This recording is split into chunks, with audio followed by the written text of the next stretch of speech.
এয়া বৰ্তমান আজি চব্জি বনোৱা দায়িত্ব আজি মোক দিছে।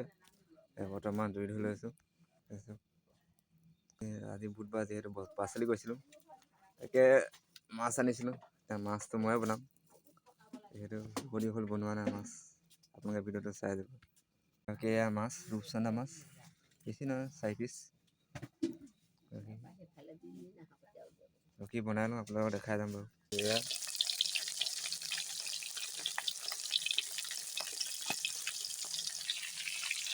বাকী এয়া মাছ ফ্ৰাই কৰি থকা হৈছে। খালি বৰ বনোৱাত অলপ অসুবিধা হয়, যিহেতু একদম টকুৱে মাৰি দিয়ে তেলখিনি।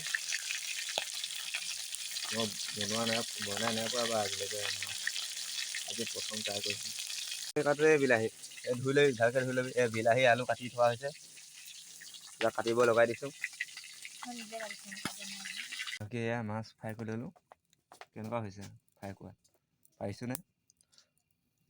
যদি কাৰোবাৰ ঘৰত যদি বনাবলগীয়া হয় তেনে মোক ক'ব, আমাক পূৰা বনাই মজাছে খুৱাই দিম। বিলাহী আলুখিনি একেলগতে দি দিছোঁ, ফ্ৰাই কৰি ল'ম। অলপ সিজক, সিজাৰ পিছত মানে মাছটো লাহেকৈ দি দিম। বাকী এয়া মাছ দি দিলোঁ। এতিয়া আলুখিনি সিজিলে বিলাহীও দি দিলোঁ লগতে।